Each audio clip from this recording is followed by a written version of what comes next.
17 বছর পর্যন্ত মাঠে ছিলেন, যারা রক্ত দিয়েছেন, জীবন দিয়েছেন, বাতিলের বিরুদ্ধে, জুলুম জালেম সরকারের বিরুদ্ধে মুসলিম হয়ে যারা কারাগারে নিক্ষিপ্ত হয়েছিলেন, আজকে তাদের জবাব দেওয়ার জন্য আমরা এখানে হাজির হয়েছি।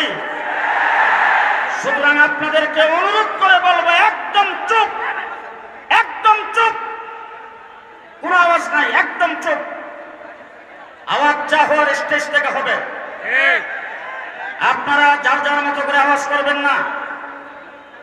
যারা এখানে উপস্থিত হয়েছেন, মাঠ শুধু নয়, মাঠের আশেপাশে চতুর্দিক কানায় কানায় ভরপুর। এখন পর্যন্ত আমরা খবর পাচ্ছি যারা এখানে উপস্থিত হয়েছেন এর কয়েক ডাবল লোক এখন রাস্তায় আছেন। গোটা ব্রাহ্মণবাড়িয়া শহর আজকে অচল হয়ে যাবে।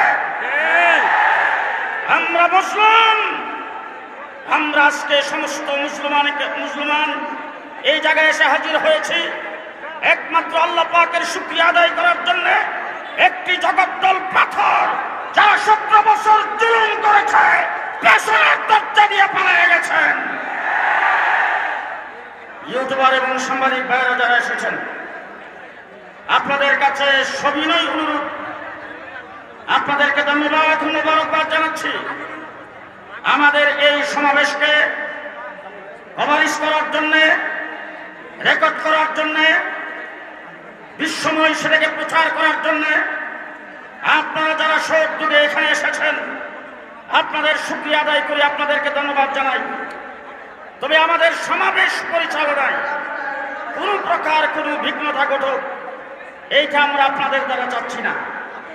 আপনারা যারা এই মাহফিলে শ্রোতা হিসেবে এসেছেন, পেছন থেকে তাদের স্টেজে দেখতে অসুবিধা হচ্ছে। এই জন্য আপনাদেরকে অনুরোধ করবো, সামনের জায়গাটুকু একটু সেরে আপনারা যদি একটু সাইডে যান, তাহলে পেছনের মানুষগুলি যারা হাত উঠে প্রতিবাদ করতেছে তাদের প্রতিবাদ আর করা লাগবে না। আপনাদের কাছে অনুরোধ, আমার ভাইয়েরা, 2021 সালে রক্ত কে দিয়েছে? 2021 সালে রক্ত আমরা দিয়েছি, জীবন আমরা দিয়েছি, রক্ত আমরা দিয়েছি। আমার 17 জনকে পাখির মতো গুলি করে হত্যা করা হয়েছে। তারপরে আবার আমাদের বিরুদ্ধে মামলা, গ্রেফতার আমাদেরকেই করা হয়েছে। বৎসরের পর বৎসর কারা প্রকোষ্ঠে রেখে নির্যাতন করেছেন। যে সকল ভাইদেরকে গ্রেফতার করা হয়েছিল ব্রাহ্মণবাড়িয়া থেকে, আমরা যারা মুসলিম হয়েছে, যারা জেল জুলুম নির্যাতন ভোগ করেছেন, তাদেরকে দেওয়ার মতো কিছুই নাই। তাদেরকে দেবেন আল্লাহ। দুনিয়াতে যা দিবেন গত 5 তারিখে দিয়েছেন, দুনিয়াতে যা দিবেন 5 তারিখে দিয়েছেন, সামনে আরো পাবো ইনশাআল্লাহ। তবে ব্রাহ্মণবাড়িয়া হেফাজতে ইসলাম হযরত মাওলানা মুফতি মুবারকুল্লাহ সাহেব, আজকের সমাবেশের যিনি সভাপতি, হেফাজতে ইসলাম বাংলাদেশের যিনি কেন্দ্রীয় মহাসচিব, ব্রাহ্মণবাড়িয়ার কৃতি সন্তান শৈখুল হাদিস হযরত মাওলানা সাজেদুর রহমান সাহেব, ওনারা সিদ্ধান্ত নিয়েছেন যারা মুসলিম হয়েছে, কারাবরণ করেছেন, তাদেরকে পাগড়ি পরায় দেবেন। হয়তো বা এমনও হতে পারে তাদের কাছে হয়তো লিস্টে নাম আসে নাই, এমন কেউ বাহিরে থাকতে পারেন, অথবা এখানে উপস্থিত হয় না এমন কেউ থাকতে পারেন। যদি এরকম কেউ বাহিরে থাকেন, তাদেরটা পরে ব্যবস্থা করা হবে। যারা নিহত হয়েছেন, শহীদ হয়েছেন, তাদের পরিবারের কাছে আমরা দাঁড়াবো। 2024 সালে কোটা বিরোধী আন্দোলনে ব্রাহ্মণবাড়িয়ায় যারা নিহত হয়েছেন, তাদেরকে আমরা সম্মাননা ক্রেশ দিয়ে বরণ করবো ইনশাআল্লাহ। সেটার জন্য আলাদা অনুষ্ঠান হবে, সেই অনুষ্ঠানে আপনারা উপস্থিত থাকবেন। ওইটার জন্য শুধু ক্রেশ প্রদান অনুষ্ঠান হবে, সেই অনুষ্ঠান আমরা করব।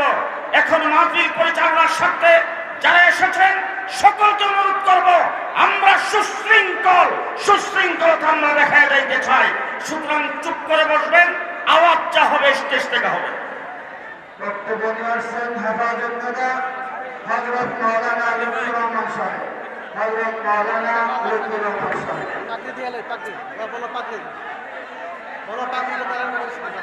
এখন আইন প্রদান করা হবে তাদের নাম তালিকা আছে। আজকে তাদেরকে প্রদান করবেন আমাদের হেফাজত মহাসচিব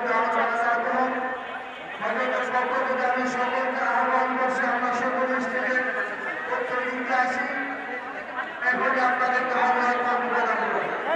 সবচেয়ে বড় আজকে অনুষ্ঠান হলো তারা নির্যাতিত ওলামায়ে কেরামদেরকে পাগড়ি প্রদান। পাগড়ি একটা সুন্নতের নিদর্শন। এই সুন্নতি লিবাস পাগড়ির মাধ্যমে আজকে মজলুমদেরকে সম্মানিত করা হবে। মজলুম অনেক মিথ্যা মামলার বুঝানি দীর্ঘদিন কারা নির্যাতন ভোগ করেছেন, তাদের বদলা দেওয়ার মতন ক্ষমতা আমাদের কাছে নাই। তাদের বদলা দিবেন স্বয়ং আল্লাহ। মজলুমের সাহায্য করবেন আল্লাহ, জালেমের বিচার করবেন আল্লাহ। জালেমের বিচার হবে দুইবার, দুনিয়াতে একবার, আখিরাতে একবার। আমরা এখন পাগড়ি দেব। প্রথমে 2021 সালে ব্রাহ্মণবাড়িয়া জেলার কারা নির্যাতিত ওলামায়ে কেরামদের তালিকা হযরত মাওলানা আব্দুল কাইয়ুম ফারুকী। হযরত মাওলানা আব্দুল কাইয়ুম ফারুকী আল্লাহ তাআলা দ্বীনের জন্য তাকে কবুল করুক। সমস্ত মুসলিম ভাইদেরকে আল্লাহ কবুল করুক। উপস্থিত সমস্ত আলেম এবং তালেবে ইলম, ওলামায়ে কেরাম, মুসলিম জনতা সবাইকে ইসলামের খেদমতের জন্য কবুল করুন। আমিন। হলো হযরত মাওলানা মঈনুল ইসলাম, এরপর হলো হযরত মাওলানা হাসমাতুল্লাহ, এরপরে হযরত মাওলানা গাজী ইয়াকুব উসমানী, তিনি উমরা সফরে আছেন। হযরত মাওলানা আব্দুল হক,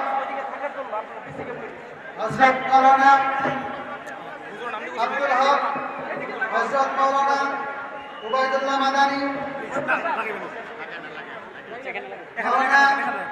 মাওলানা নিয়াজুল করিম, মাওলানা জাকারিয়া, মাওলানা কারি মোহাম্মদ মুস্তামিল হক, মাওলানা বেলাল হুসাইন, মাওলানা এনামুল হক,